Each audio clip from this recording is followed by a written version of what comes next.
안녕하세요, 여러분. 오늘은 쌤하고 9.1 단조화 진동에 대한 얘기를 해볼 겁니다. 9장이 여러분들 이제 진동에 대한 걸 배우는 건데요. 사실은 아무 진동이나 배우는 것은 아니고 단진동에 포커스를 맞춰서 얘기를 합니다. 우리가 진동은 왔다 갔다 하는 게 진동인 거 잘 알 건데 흔히 단진동이라고 얘기를 하는 것은 뭐냐면 단조화 진동, 가장 심플한 진동의 경우를 우리가 줄여서 단진동이다 라고 얘기를 해서 뭐 SHM이다 라고 얘기를 하는데 심플 하모닉 모션이다 라고도 얘기를 하는데 그거를 여러분들이 이제 단진동이라고 하는 것이 어떤 성질을 갖고 어떤 힘을 받을 때 그런 그 운동을 하는지, 그리고 걔네들의 속도와 가속도 값이 어떤 형태로 나타날 때 단진동이라고 하는지를 배워보겠다라는 건데요. 결국은 결론부터 얘기를 하면 탄성력에 의한 용수철에 의한 물체의 운동을 단진동이라고 얘기를 하고, 마찰이 없는 상황에서를 얘기하는 겁니다.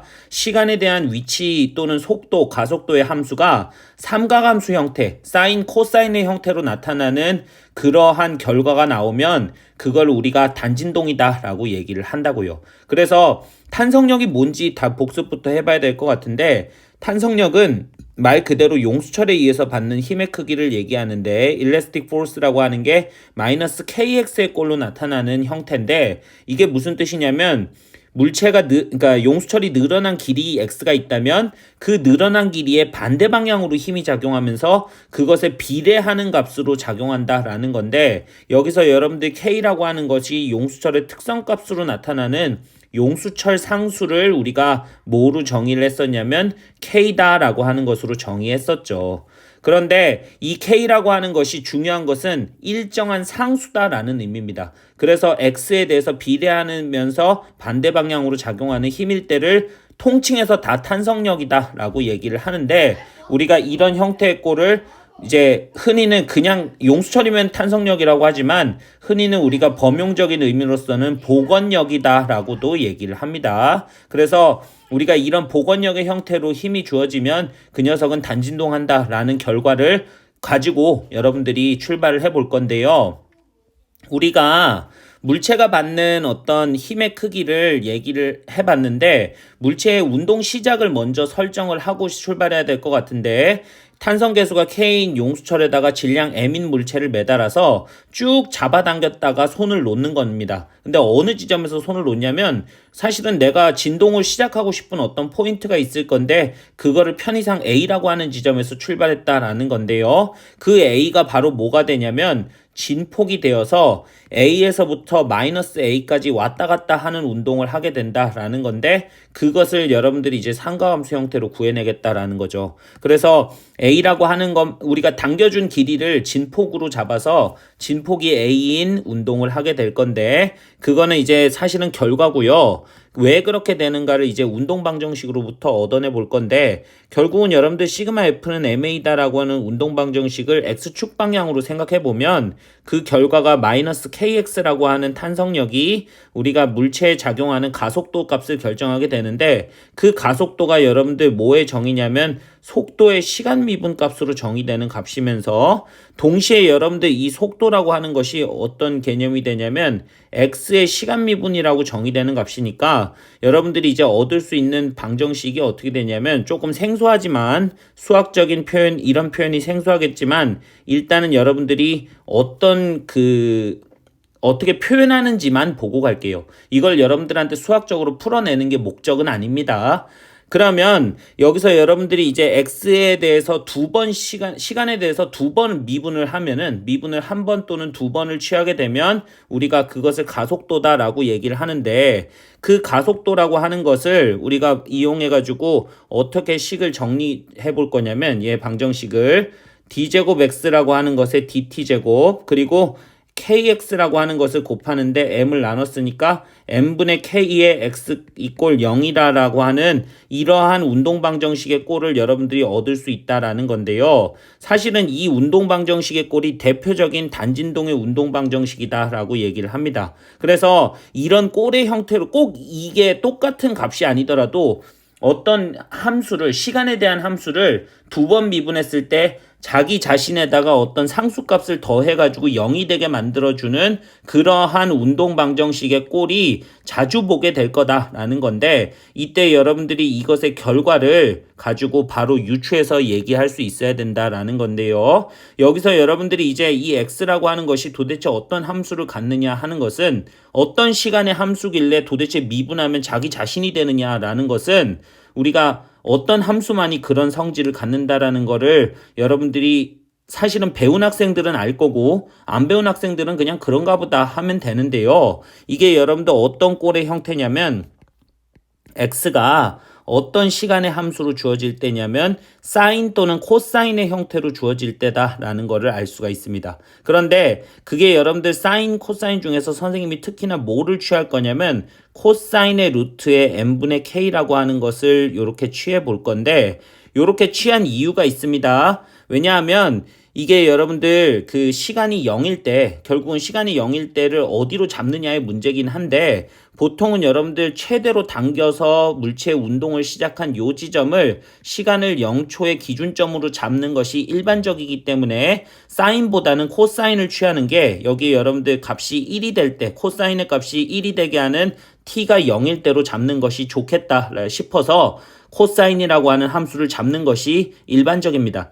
그리고 여기서 여러분들이 이제 미분이라는 개념을 모르는 학생들은 그냥 그런가 보다 하고 가면 되는데, 우리가 사인이라고 하는 것의 미분을 x라고 하는 함수로 주어져 있는 그 사인 함수를 미분하면 결과가 어떻게 되냐면 a라는 것이 튀어나오고 사인의 코사인의 ax다라고 이렇게 얘기할 수가 있고, 그리고 코사인이라고 하는 것을 코사인의 ax다라고 하는 함수를 우리가 미분을 해보면 어떻게 되는 걸 알 수 있냐면 마이너스 a의 사인의 ax가 됨을, 여러분들이 이제 미분을 조금 배워본 학생이라면 이런 결과가 있다라는 것 정도는 알고 있을 거라고 생각이 됩니다. 그래서 여러분들이 이제 이 루트 n분의 k라고 하는 상수값의 t를 곱한 값을 미분하면 결국은 얘가 한 번 튀어나오고 또 한 번 튀어나오면서 뭐가 되냐면 마이너스 코사인의 함수가 될 건데, 그게 결국은 n분의 k라고 하는 상수를 달고 나온다라는 거죠. 원래 x값이에요. 그래서 이런 함수를 취하는 게 타당하다라는 것만 받아들이시고요. 만약에 여러분들이 이런 개념 자체가 전혀 정립이 되어 있는 학생이 아니다라고 한다면 그냥 이런 꼴이다라고 그냥 받아들이세요.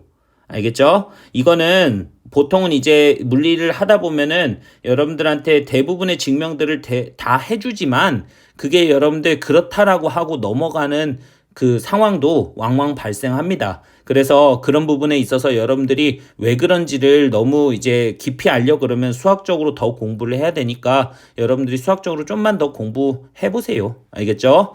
자, 그래서 일단은 여러분들 코사인의 루트 n분의 kt의 형태로 주어지는 게 타당하다라는 것만 여러분들이 이해를 했다면, 그 다음에 이제 여러분들 다음 스텝으로 진행할 것이 이제 단진동에서 정의하는 물리량에 대한 얘기인데, 그 물리량의 정의가 결국은 단진동의 주기로부터 시작을 합니다.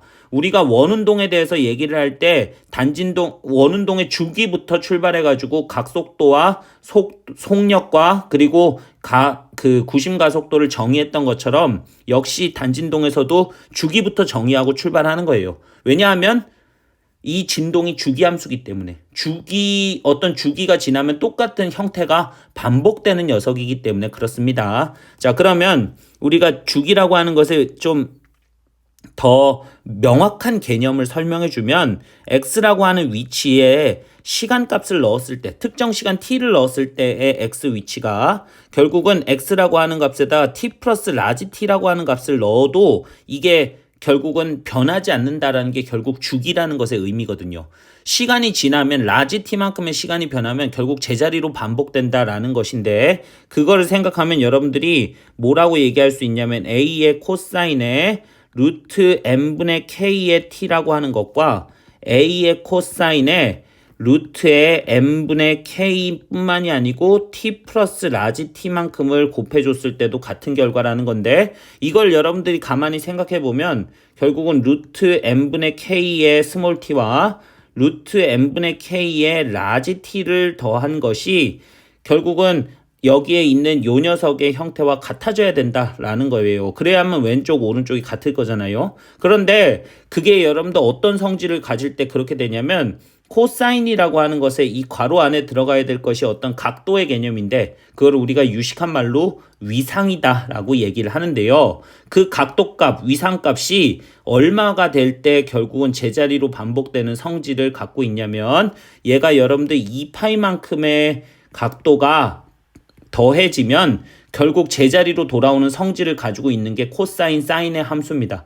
그래서 결국 여러분들이 어떤 결과를 얻을 수 있냐면 주기의 정의로부터 루트 n분의 k의 라지 t라고 하는 것을 곱한 녀석이 2파이라는 결과를 얻을 수 있고 이거로부터 여러분들이 뭘 얘기할 수 있냐면 t분의 2파이라고 하는 녀석을 정의할 수 있을 건데 이것이 결국은 뭐로 결정되냐면 n분의 k라고 하는 것으로 이렇게 결정됨을 얘기할 수 있고요. 사실은 여러분들이 이렇게 주기를 정의했는데 그 주기가 결국 주기분의 2파이가 루트 n분의 k로 정의되는 값이라는 걸 알았는데 그걸 여러분들이 이제 뭐라고 얘기를 하냐면 명칭을 붙이는 거죠. 어떻게 명칭을 붙이냐면 오메가라고 하는 물리량으로 명칭을 붙이는 겁니다. 이건 정의이기 때문에 왜 그래가 아닌데 왜 굳이 많은 문제 중에 오메가를 썼을까를 가만히 생각해 보면 이 오메가라고 하는 것이 어디서 나오는 물리량이었냐면 원운동에서의 각속도에 해당하는 물리량이 오메가의 정의였죠. 그 오메가의 정의가 단위 시간 동안 이동한 각도이기도 하고 주기 동안 이동한 2파이이기도 했었어요. 그래서 원운동에서의 오메가의 정의와 완전히 똑같기 때문에 우리가 다른 문자 쓰지 않고 오메가라는 문자를 쓰는 것이 더 합당하다라는 거죠. 그래서 이걸 이용하면 몇 가지 파생되는 공식들이 나오게 되는데 우리가 이렇게 얘기할 수 있죠. 주기라고 하는 것이 어떤 물리량을 갖는다라는 것을 여러분들이 파생식으로 얻을 수 있냐면 주기는 우리가 2파이 루트 k분의 m이다라고 하는 파생식을 얻을 수도 있고요. 그리고 여러분들 얘네들의 오메가가 얼마냐 물으면 그 오메가가 여러분들 m분의 k다라고 하는 것으로 얘기하거나 사실은 여러분들이 이제 더 많이 쓰는 공식이기도 한데 이 k가 여러분들 mo메가 제곱이라는 함수로 주어질 수도 있다라는 것도 같이 기억하시길 바랍니다. 그러면 이걸 여러분들이 이건 이제 최종적인 결과로 가기 위한 파생적인 공식들인데 그래도 외워둬야 되고요. 이걸 이용해서 여러분들이 최종적으로 x라고 하는 시간 함수를 다시 정의해 볼 건데 x라고 하는 것이 뭐냐라고 물으면 우리가 a의 코사인의 루트 k n분의 k로 쓰지 말고 이제 오메가 t라는 함수로 얘기해 보자라는 거죠. 이때 오메가가 뭔데? 라고 물어보면 용수철 상수와 용설 상수와 질량에 의해서 단진동하는 물체의 질량에 의해서 정의되는 각진동수다라고 하는 것으로 정의를 하면 됩니다.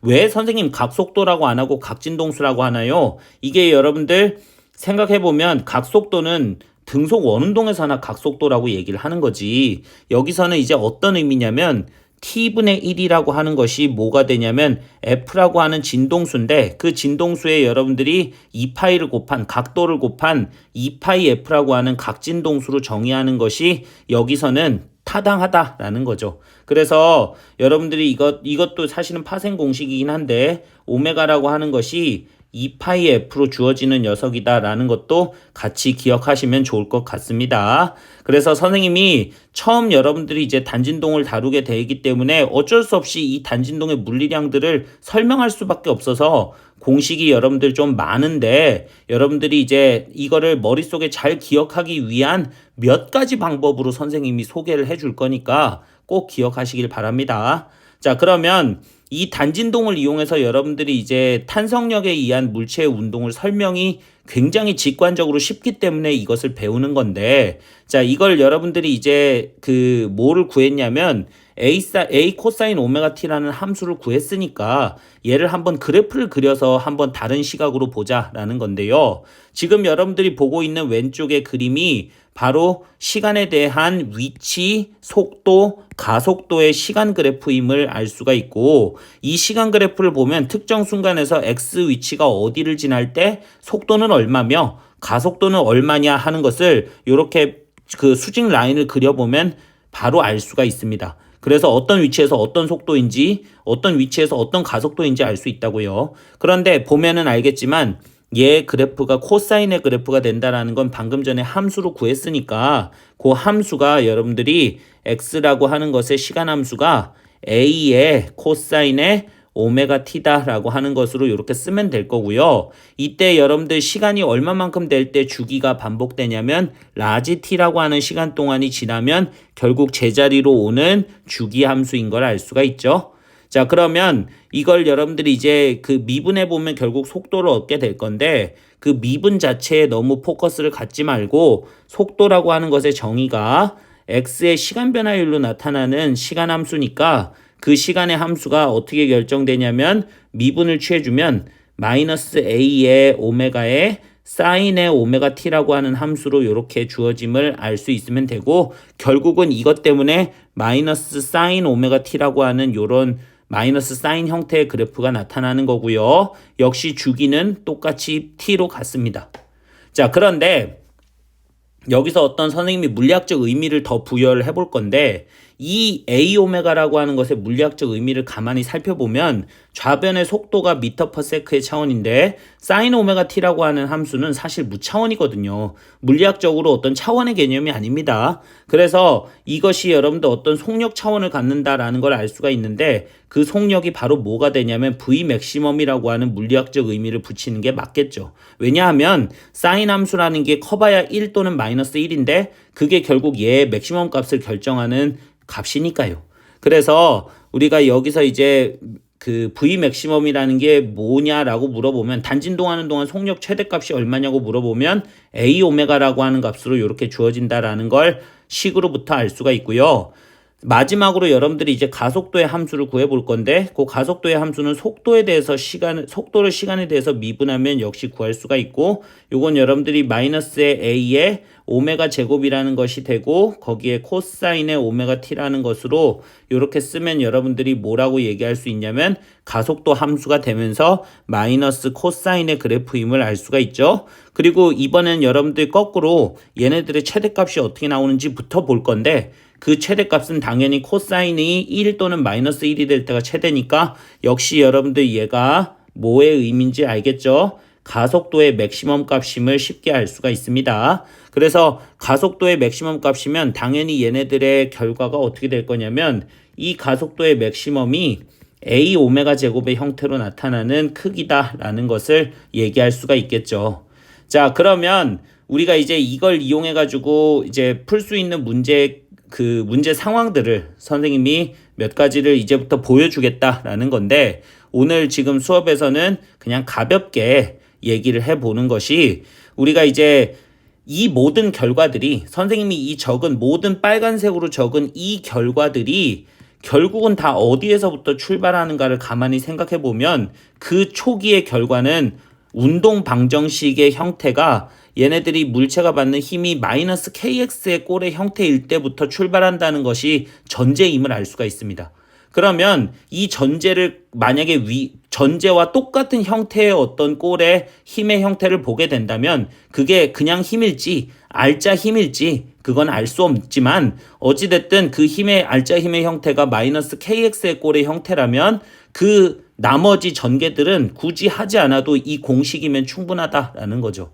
그러면 그거를 생각했을 때 여러분들 아래쪽에 문제가 아주 쉽게 접근이 가능한 게 자, 마찰 없는 수평면 위에 250g인 상자가 놓여 있고 그리고 700N per m와 900N per m의 K1과 K2라고 하는 두 개의 다른 용수철을 연결했습니다. 자, 그리고 상자를 잡고 오른쪽으로 5cm만큼 잡아당기다가 놓는 건데 그게 바로 뭐가 될 거냐면 진폭 A가 되겠죠. 그래서 이 왜 진폭 A가 되고 얘가 왜 단진동을 하는지를 지금부터 볼 건데 생각해보면 여러분들 얘네 조금 오른쪽으로 이동했을 때 그게 꼭 5cm가 아니더라도요. 조금 오른쪽으로 이동했을 때 결과를 여러분들이 가만히 살펴보면 이 오른쪽으로 x만큼 이동했을 때의 결과 그 x만큼 이동한 어떤 특정 지점에서 요 x만큼 이동한 지점에서 얘네들이 받는 힘이 분명히 있을 건데 그 힘이 여러분들 두 가지가 존재할 건데 요쪽 방향으로 여러분들 탄성력이 있겠죠. 그거를 선생님이 편의상 K1X다라고 이렇게 얘기할 수 있을 거고, 그리고 K2X도 존재를 할 건데 그 K2X 같은 경우에는 역시 어느 방향인 걸 알 수 있냐면 오른쪽 방향으로 K2X임을 얘기할 수 있는데, 왜 그러냐면 압축된 것은 늘어나려고 할 거고 그 다음에 늘어난 것은 다시 압축되려는 성질을 갖고 있을 건데, 마침 왼쪽 오른쪽에서 늘어나고 압축된 길이는 x로 똑같을 거니까 얘네들이 받는 알짜 힘이 얼마냐고 물어보면은 그 알짜 힘의 형태가 마이너스의 k1 플러스 k2의 x다라고 하는 꼴의 형태로 주어짐을 알 수가 있죠. 그런데 이걸 보게 되면 여러분들이 이제 뭐라고 설명할 수 있어야 되냐면, 그냥 편의상 어차피 상수인데 K'으로 정의해보자라는 건데, 이게 무슨 의미냐면 결국은 F는 KX의 꼴의 형태로 주어지는 알짜 힘의 형태를 보게 된 겁니다. 그러면 K가 K'으로 바뀐 것 빼고 다른 게 뭐냐고요? 하나도 없잖아요. 그러면 결국은 나머지 전개들은 K 대신에 K'으로 는 거랑 모든 전개가 다 똑같다라는 것을 알 수 있고, 결국 상자의 최대 속력이 얼마냐고 물어보면 그 최대 속력 V 맥시멈이 A의 오메가로 주어진다라고 하면 끝날 거다라는 거예요. 위에 선생님이 V 맥시멈이 A 오메가라는 거 외워두라 했죠. 그리고 모두 외우라 했어요. 오메가가 루트 n분의 k인 것도 외우라고 했죠. 그러면 여기에 여러분들 뭐라고 넣을 수 있냐면 루트에 n분의 k를 넣으면 될 건데, k가 아니고 K'으로 넣으면 그만인 겁니다. 그러면 결국 여러분들이 얘의 답이 어떻게 되면 알 수 있냐면 a 곱하기 루트에 n분의 K' 대신에 K1 플러스 K2로 다시 집어 넣어주면 끝나는 문제이기 때문에 결국 여러분들이 여기다가 5cm를 집어넣고 0.05, 그 다음에 질량 0.25를 넣고 700과 900을 넣어주면 답을 얻을 수가 있겠죠. 그게 결국은 여러분들 답으로 계산해 보면 답이 여러분들 4m/s가 됨을 금방 알 수가 있을 겁니다. 그런데 여러분들이 이 결과를 만약에 모르고 문제 상황을 접근한다면 당연히 여러분들 단진동을 모르는 상태에서는 어떻게 푸는 방법밖에 없냐면, 지금 이 지점에서 여러분들이 탄성 위치 에너지가 있을 건데 2분의 1의 K1의 X제곱과 2분의 1의 K2의 X제곱이다라고 하는 탄성 위치 에너지가 중심을 지날 때 최대 운동 에너지가 될 것이, 왜냐하면 X가 0인 순간이 뭐가 될 거냐면 속력 V가 최대값이 될 때일 거기 때문에, 그때 얘네들이 갖고 있는 그 속력의 최대값이 결국은 운동 에너지로 나타나고 이렇게 전환이 된다라는 에너지 보존식을 여러분들이 이용해서 구해야 될 건데, 결국은 그 결과는 똑같이 나와야 될 거다라는 겁니다. 사실 이 문제는 에너지 보존으로 풀든 단진동으로 풀든 시간의 차이가 크게 없을지도 몰라요. 그런데 뒤로 가면 갈수록 여러분들이 이제 에너지 보존으로 문제를 푸는 게 얼마나 돌아가는 문제인가를 여러분들이 단진동의 그 결과를 이용해서 좀 파워풀하게 빠르게 구하는 예제들을 선생님이 보여줄 거니까, 단진동이 얼마나 그 파워풀한 형태인지 이미 좀 증명할 땐 복잡하지만 얼마나 좋은 증명인지를 여러분들이 이해하면 좋겠습니다. 알겠죠? 자, 오늘도 여러분들 고생하셨고요. 다음 시간에 뵙도록 할게요. 수고하셨습니다.